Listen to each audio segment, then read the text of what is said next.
So ఇది ఒరిస్సా కాబట్టి ఒరిస్సాలో వచ్చేసి భద్రాక్ అన్నమాట లోడు. సో కొద్దిగా వాంచాల బండిని. ట్రాఫిక్ చూడండి ఎంత ట్రాఫిక్ ఉన్నదో. సో ఈ రోజు వచ్చేసి ఫ్రైడే అన్నమాట. ఫ్రైడే కాబట్టి ఎక్కువగా ఈ అవుట్ సైడ్ వచ్చే వాళ్ళు ఎక్కువ మంది ఉంటారు అనమాట. సో సాటర్డే సండే లీవ్ ఉంటుంది కదా, వాళ్ళు ఏం చేస్తారంటే ఫ్రైడే ఈవినింగ్ అంతా బయలుదేరేస్తారు. దానివల్ల ఏమైతుందంటే ఇట్లా ట్రాఫిక్ జామ్ అయిపోతుంది.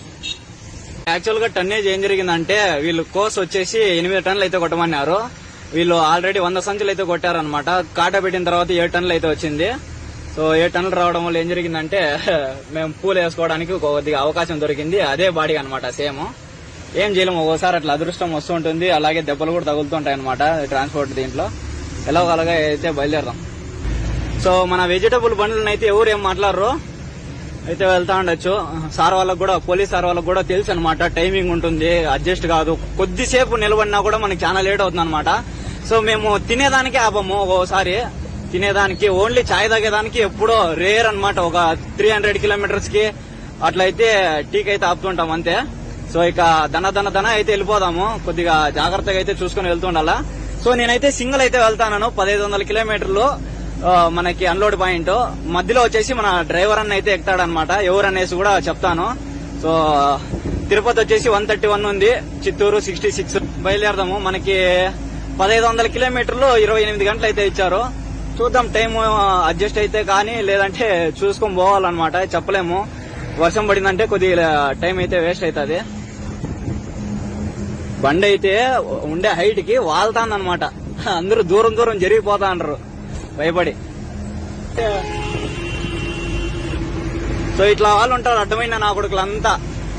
ఆడ బండి పాస్ కాదు, ఆయన కూడా వచ్చి దూరుతా అన్నాడు. వాళ్ళు ఏమంటే వీకెండ్ కి ఒకసారి ఇంటికి పోతారు. అంటే వీకెండ్ బెంగళూరులో జాబులు చేస్తూ ఉంటారు అనమాట. బెంగళూరులో జాబులు చేస్తూ ఉంటారు. సాటర్డే సండే వచ్చిందంటే వీటికి వచ్చి హైవేలో ఊరినే డ్రైవింగ్ రాదు, పాడు రాదు గురు. ఊరినే ఒక షోకి అయ్యో మాకి కారు నాది, మేము తోలగలము అనేసి అయితే తీసుకుంటారు. వీడు ఊరిని యాక్సిడెంట్లు అయితే చేసుకుంటారు అనమాట. ఎందుకు వెజిటబుల్ వెహికల్స్ ఇంత ఫాస్ట్ గా వెళ్తాయనేసి మీకు డౌట్ రావచ్చు అనమాట. సో మన వాళ్ళు ఎట్లా అంటే డబ్బులు ఎక్కువగా పెట్టకూడదు, ఇంకోటి ఫ్రెష్ గా దొరకాల vegetables. So cheap and best లో దొరకాలంటే ఏది దొరకదు అనమాట. సో మన వాళ్ళు అయితే ఇటు పక్క వెజిటబుల్స్ అన్ని దొరుకుతాయి కాబట్టి పర్లేదు, ఫ్రెష్ గా అయితే తింటున్నారు. సో మన సైడ్ వాళ్ళు అయితే వెజిటబుల్స్ టైం టు టైం అందుతాయి అనమాట. ఎందుకంటే అన్ని ఇక్కడ పండిస్తారు కాబట్టి కోలార్ దగ్గర. సో బయట వాళ్ళకి ఎట్లా అంటే వాళ్ళకి తినాలనే ఇది ఉంటుంది కదా, అన్ని తినాలన్నమాట, వెజిటబుల్స్ కానీ ఫ్రూట్స్ కానీ అన్ని. సో దానివల్ల ఏం జరుగుతుందంటే టైంకి పెట్టాలని చెప్పేసి ఫ్రెష్ గా అందించాలనేసి వెజిటబుల్ వెహికల్స్ స్పీడ్ గా అయితే వెళ్తూ ఉంటారు అనమాట. సో చాలా మంది చాలా విధాలుగా అరుస్తూ ఉంటారు, తిడుతూ ఉంటారు, ఏమి నా కొడుకులకు పోయే కాలం అది ఇది అనేసి. అన్ని ఫ్రెష్ గా దొరకల్లా, అన్ని చీప్ అండ్ బెస్ట్ లో దొరకల్లా, కానీ వీళ్ళకి టైంకి అన్ని అందించే డ్రైవర్లు మాత్రము సో చాలా చెడ్డగా అయితే కనిపిస్తారనమాట జనాలకి. బాగా ఆలోచించండి ఒకసారి. చూడండి 80 కొడుతున్నాం అనమాట. 80 డౌన్లు వచ్చినప్పుడు 90, 100 కూడా వెళ్తాది బండి. ఒకసారి ఏం చేయలేము, కొట్టాల, టైం అడ్జస్ట్ కాదు. ఈ కార్ వాళ్ళు అయితే మధ్యలో చాలా అయితే టైం అయితే వేస్ట్ చేస్తూ ఉంటారు అనమాట. సో ఇండికేటర్ ఏమేయరు అనమాట. సో అట్లయితే దూరేస్తూ ఉంటారు. సో బ్యాక్ సైడ్ అయితే వెహికల్స్ ఏమి రాలేదనమాట. అందువల్ల అయితే సో ఎమర్జెన్సీకి అయితే 4 ఇండికేటర్ అయితే ఆన్ చేసి పెట్టాను, ఎమర్జెన్సీ వెహికల్ అనేసి. సో అట్లయితే వెళ్తూ ఉంటాము.